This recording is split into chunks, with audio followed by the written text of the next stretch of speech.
ఉన్న బంగారాన్ని విడిపించి ఆ రోజు ఆన్లైన్ రేటుకే మేము కొంటాం. Sharma gold company. Hi hello నమస్తే, వెల్కమ్ టు మనం టీవీ. నేను దుర్గా. తాజాగా కేసీఆర్ గారు పార్టీ ఎమ్మెల్యేలను ఉద్దేశించి కాంగ్రెస్ అలలో పడొద్దు అని అయితే ఒక వ్యాఖ్య చేయడం జరిగింది. దీనిపై స్పందించేందుకు మనతో ఉన్నారు ప్రముఖ అనలిస్ట్ అంకంరావు గారు. ఇప్పుడు ఆయన అడిగి వివరాలు తెలుసుకుందాం. నమస్తే సార్. మనం చూసినట్టయితే కేసీఆర్ గారు వ్యాఖ్య చేశారు ఏంటంటే, పార్టీ నాయకులందరూ అయితే మనకు తెలుసు రేవంత్ రెడ్డి గారిని ఒకరు వెంట ఒకరు ఎమ్మెల్యేలు కలవడం జరిగింది. ఇంతకుముందు 5 ఎమ్మెల్యేలు, సుంతా లక్ష్మారెడ్డి గారు అయితే ఏంటి, ప్రకాష్ గౌడ్ గారు, ఇలా కొత్త ప్రభాకర్ రెడ్డి గారు, ఇలా 5 ఎమ్మెల్యేలు కలవడం జరిగింది. మనకి వినిపిస్తున్న మాట అంటే వీళ్ళందరూ ఆ పార్టీకి షిఫ్ట్ అయిపోతున్నారు కాబట్టే కలుస్తున్నారు అని. సో ఇలా ఒకరు వెంట ఒకరు వెళ్తుంటే కేసీఆర్ గారు పార్టీ శ్రేణుల్లోకి తప్పుడు సంకేతాలు వెళ్తాయి, సో పార్టీ బలహీనపడే అవకాశం ఉంది అని ఆయన వాళ్ళకి ఒక వ్యాఖ్య చేశారు. ఏంటి, కలవకూడదు అని ఇండైరెక్ట్గా. సో దీని వెనుక కారణాలు ఏంటి సార్? అంటే ఒక పార్టీ బలహీన పడుతుంది అంటారా? అంటే ఇక్కడ కేసీఆర్ గారు అధికారంలో ఉన్న 2 పర్యాయాలు కూడా ప్రతిపక్షాలకు సంబంధించినటువంటి తెలుగుదేశం పార్టీ శాసనసభ్యులు గారిని కావచ్చు, అలాగే కాంగ్రెస్ పార్టీ శాసనసభ్యులని కావచ్చు, వారు ఎలా తీసుకున్నారో ఆయనకి అనుభవమే కాబట్టి ఇప్పుడు అధికారంలో ఉన్న కాంగ్రెస్ పార్టీ ఇలాంటి చేయటంలో కాంగ్రెస్ పార్టీ చాలా దిట్ట. వాళ్ళు ఇలాంటి కార్యక్రమాలు వదిలిపెట్టిన తర్వాత తట్టుకోవడం ఎవరో తరం కూడా కాదు.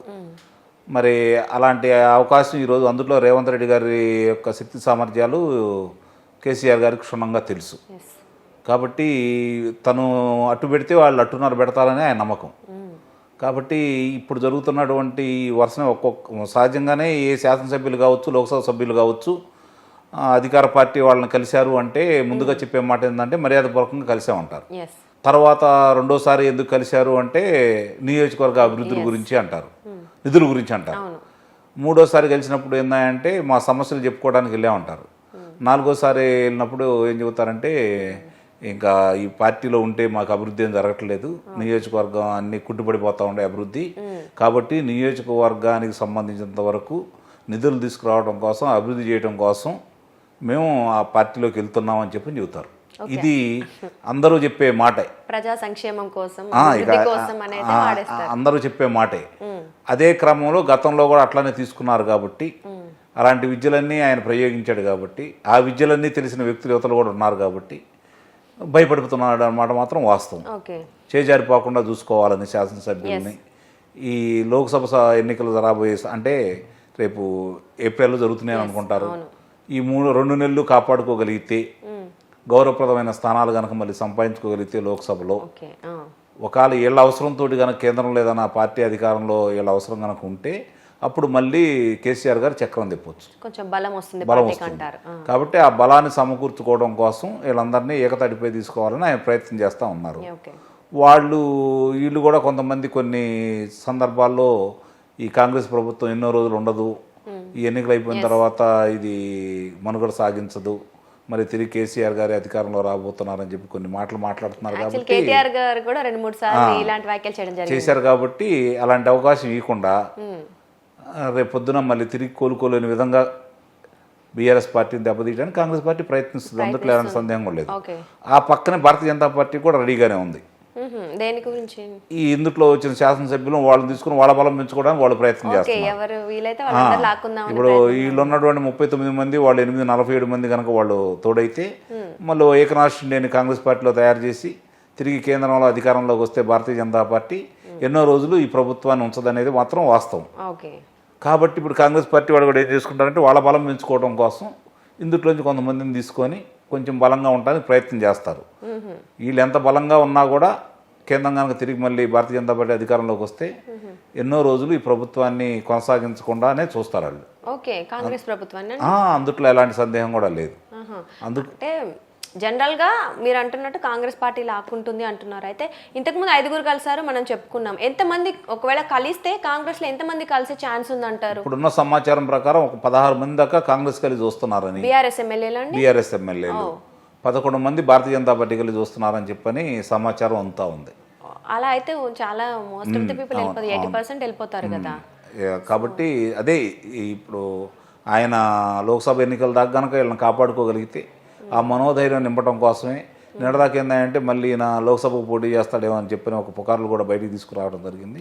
ఇప్పుడు ఏళ్ళ నమ్మకం కలగజేయడం కోసం మళ్ళీ నేనే ముఖ్యమంత్రిని కాబోతున్నానని చెప్పని అందరినీ నమ్మించడం కోసం సో కేసీఆర్ గారు తన ప్రయత్నం తను చేస్తున్నారు. సో ఈ కేటీఆర్ గారు మళ్ళీ సీఎం కేసీఆర్ అవుతారనే వ్యాఖ్యలు చేయడం వెనక ఎక్కడ పార్టీ ఎమ్మెల్యేలు వేరే పార్టీ వైపు చూస్తారనే రీజన్ అంటారా? రెండోది, రేపు రాజ్యసభ ఎన్నికలు కూడా రాబోతున్నాయి.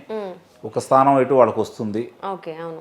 వాళ్ళు దాన్ని కూడా ఏదన్నా వీళ్ళు కాంగ్రెస్ పార్టీ వాళ్ళు ఇబ్బంది పెడతారేమో అన్న ఉద్దేశంతో దాన్ని కాపాడుకుంటే బలంగానే ఉన్నారు బీఆర్ఎస్ వాళ్ళని చెప్పి ప్రజలు కూడా భావిస్తారనే దాని గురించి ముందుగా దానికోసమనే ఇప్పుడు ఆయన వచ్చేసి హడావుడిగా శాసనసభ్యుడిగా ఆయన ప్రమాణ స్వీకారం చేయడం కూడా జరిగిందనేది వాస్తవం. రాజకీయంగా ఎవరి పార్టీని వాళ్ళు కాపాడుకోవాలన్నా, ఎవరు అధికారంలో అంతిమంగా అధికారం అనేది ఎవరికైనా సరే రాజకీయ పార్టీలు వాళ్ళు కోరుకునేది. వాళ్ళకి అధికారం రావాలని కోరుకుంటారు తప్ప వేరే వాళ్ళ అధికారం రావాలని కోరుకోరు కదా. మరి 2 పర్యాయాలు ముఖ్యమంత్రిగా చేసిన కేసీఆర్ గారు మళ్ళీ ఇప్పుడు 3వ పర్యాయం చేజారిపోయింది. మళ్ళీ ఏదైనా అవకాశం వస్తే లోక్సభ తర్వాత ఆయన గతంలో చేసిన పరిణామాలు వీళ్ళు కనుక వీళ్ళు 39 మంది ఆయన ఎమ్మటి ఉంటే రేపు పొద్దున కనుక మళ్ళీ ఏదైనా 8-9 స్థానాలు కనుక లోక్సభ సభ్యులు కనుక వస్తే మళ్ళీ ఆయన కొంచెం బలంగా ఉంటాడు. అప్పుడు ఏదైనా చేయడానికి అవకాశం ఉంటుంది. రానప్పుడు మాత్రం నిస్సందేహంగా ఇటు భారతీయ జనతా పార్టీకి ఇటు కాంగ్రెస్ పార్టీకి ఈ సభ్యులు జారిపోతూ ఉంటారు. ఈ లోపే జారకుండా చూడటం కోసం ఆయన ప్రయత్నాలు ఆయన చేస్తున్నాడని చెప్పి మనం భావించాం. మెయిన్ అయితే రాజ్యసభ ఎలక్షన్స్ దృష్టిలో పెట్టుకుని వలసలు అయితే ఏంటి, చేరికలు ఆపుకోవటం ఇవన్నీ జరుగుతున్నాయి అంటారు.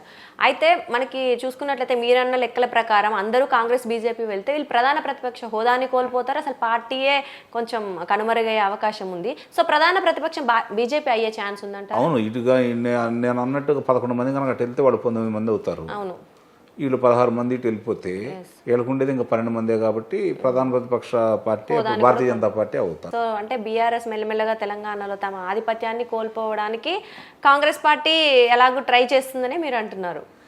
సో అయితే సార్ ఇప్పుడు వెళ్తారు కదా వీళ్ళందరూ ఎమ్మెల్యేలు ఎవరైతే ఇక్కడ నుంచి ఈ పార్టీ నుంచి వలసలుగా వెళ్ళి అక్కడికి జాయిన్ అవుతారో వాళ్ళకి ఏమైనా పదవి ఆశ ఉందా? అంటే దానికోసమే వెళ్తున్నారా?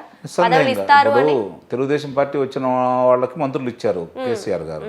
కాంగ్రెస్ పార్టీ నుంచి వచ్చిన వాళ్ళకి మంత్రులను చేశారు కదా, వీళ్ళు కూడా చేస్తారు వచ్చిన వాళ్ళు. కానీ ఇంతమంది వెళితే ఇవ్వడం కష్టం. అందులో అందరికీ కాదుగా, అందరూ కొంతమందికి. ఆయన కొంతమందికి కదా ఇచ్చింది. వీళ్ళు కూడా అట్లానే కొంతమందికి ఇస్తారు. కార్పొరేషన్ పదవులో ఏ ఒకటి కట్టబెడతారు, వాళ్ళకి ఏదో లబ్ధి చేకూరుతారు. ఊరకైతే రారు కదా. అది అధికార పక్షంలో ఉన్నామని ఒక పేరు ఉంటుంది. కానీ ఉన్న ఎమ్మెల్యేలు ఆల్రెడీ అసంతృప్తిగా ఫీల్ అవుతారు కదా కాంగ్రెస్ లో ఉన్న వాళ్ళు. ఇవన్నీ సహజమే. అదే నేను చెప్పేది. రేపు పొద్దున కనుక అక్కడ కేంద్రంలో కనుక 300 పై స్థానాలు సంపాదించి తిరిగి భారతీయ జనతా పార్టీ అధికారంలోకి వచ్చిన తర్వాత వీళ్ళు చెప్పిన మాటే వాళ్ళు చెబుతారు. కేంద్రం రాష్ట్రంలో ఒకళ్ళే ఉంటే రాష్ట్రం బాగుపడుతున్న ఉద్దేశంతో వెళ్ళామంటారు ఆ రోజు. ఓకే, ఏదో మొత్తానికి అయితే సర్ది చెప్పుకోగలుగుతారంటారు. మరి కేసీఆర్ గారు వీళ్ళని ఆపడానికి ఇంకా ఎటువంటి చర్యలు తీసుకునే అవకాశం ఉంది? తీసుకోవడానికి ఏముండవు చర్యలు తీసుకోవడానికి ఏముండవు. ఇంతకు ముందులాగా బెత్తం పట్టుకోవడానికి అవకాశం లేదు కదా. ఓకే, కాకపోతే ఏంటంటే ఆ రోజు వాళ్ళని కలవడానికి కూడా ఆయనకి తీరిక దొరికేది కాదు అప్పట్లో. మరి ఆయన దానివల్లే ఒక రకంగా వీళ్ళు కొంత ప్రజల్లో కూడా అసంతృప్తి, నాయకులు కూడా అసంతృప్తి అనేది వచ్చిందనేది ఒక వాదన. అందులో ఎంతో కొంత నిజం అన్నమాట కూడా వాస్తవమే. ఇప్పుడు మళ్ళీ వాళ్ళతోటి మమేకం అయ్యి మళ్ళీ కొంచెం ఇప్పుడు ఆయన వచ్చిందే ఉద్యమం పందా నుంచి. మరి ఉద్యమం చేసినప్పుడు ప్రతి వాళ్ళని కలిశాడు. ముఖ్యమంత్రి అయిన తర్వాత ఎందుకు దూరంగా పెట్టాడు? మళ్ళీ అలాంటిది లేకుండా భవిష్యత్తులో కూడా ఏదైనా చేసుకుంటా ఉంటే బాగుంటుంది. ఓకే, అంటే ఇప్పుడు కాపాడుకోలేకపోతే ఇంకా పార్టీ కనపడదు. మనం చూస్తున్నట్లయితే వాళ్ళు టీఆర్ఎస్ అని తెలంగాణలో కాదు దేశంలో కూడా పార్టీ అంటే స్థానిక పార్టీలాగా కాకుండా ఒక నేషనల్ పార్టీలాగా అవుదామని బీఆర్ఎస్ చేశారు. అయితే ఇక్కడే కాపాడుకోలేకపోతే ఇంకా నేషనల్ లెవెల్లో ఏం చేయగలుగుతారంటారు? ఇప్పటికే దానికి ఆయనకి వ్యతిరేక సంకేతాలు వచ్చినాయి. ఎక్కడ కూడా అవకాశం లేకుండా ఒక్కళ్ళు జారుకుంటా ఉన్నారు. తిరిగి కనుక 3వసారి ఆయన అధికారంలో వచ్చినట్టయితే ఏదన్నా ఇంకొంచెం మిగిలిన రాష్ట్రాలకు విస్తరించాల్సిన అవసరం ఉండేది, అవకాశం కూడా ఉండేది. ఆయన ఎప్పుడైతే బీఆర్ఎస్ అనే పార్టీని పెట్టడమే ఆయనకి ప్రతికూలంగా మారింది. పేరు మార్చడం వల్ల చాలా ప్రతికూలంగా మారింది. కాబట్టి అది ఆయన వేసిన తొందరపాటు చర్య ఆయన తీసుకున్నటువంటిది. అది సో అంటే ఓడిపోవడానికి ఇది ఒక కారణం అనుకోవచ్చా మనం? అది కారణం కాదండి, అది కారణం కాదు. కానీ ఆయన ప్రజల్లో ఉన్నటువంటి వ్యతిరేకత, అలాగే శాసనసభ్యుల మీద ఉన్నటువంటి వ్యతిరేకత, పథకాలు మంచియే, పనులు కూడా చాలా వరకు జరిగినాయి. అది మరి కొట్టిపారేయలేం కేసీఆర్ గారి పాలన. మరి అయినా సరే అంటే ఈ ప్రజల్లో బలంగా వెళ్ళింది. ఒక నియంత పరిపాలనలాగా సాగుతూ ఉంది. ప్రజలతోటి సంబంధాలు లేకుండా పోయినాయి, నాయకులతోటి సంబంధాలు లేకుండా పోయినాయి. ఆ విషయంలో విజయవంతంగా ప్రజల్లో తీసుకెళ్ళటం అనేది దాంట్లో విజయం సాధించారు. ఓకే. ఆ దళిత బంధు పథకం వాళ్ళు ఏదో బాగా ఉపయోగపడింది అనుకుంటే అదే వ్యతిరేకంగా అయింది. ఒక వ్యక్తికి ఇచ్చినందువల్ల దాంట్లో 100 మంది వ్యతిరేకులు అయ్యారు. ఓకే. ఇలా చాలా అంటే క్షేత్రస్థాయిలో ఏం జరుగుతున్నది వాళ్ళకి తెలియకపోవటం, అయినా సరే మేమే గెలుస్తామని చెప్పిన వాళ్ళకు ఉన్నటువంటి సమాచారం వల్ల వాళ్ళు అతి నమ్మకంతో ఓడిపోయారనే భావించాల్సి వస్తుంది. ఓకే, అతి నమ్మకంతో సరిగా చర్యలు తీసుకోలేదు. ఎందుకంటే ఘోరాతి ఘోరంగా అయితే ఓడిపోలేదు. 39 స్థానాలు రావడం అంటే 119 దాంట్లో మామూలు విషయం అయితే ఏం కాదు కదా. అవును, అందుకనే ఇప్పుడు దిద్దుబాటుగా రాజ్యసభ ఎలక్షన్స్ లో అయినా జాగ్రత్త పడదామని అనుకుంటున్నారంటారా?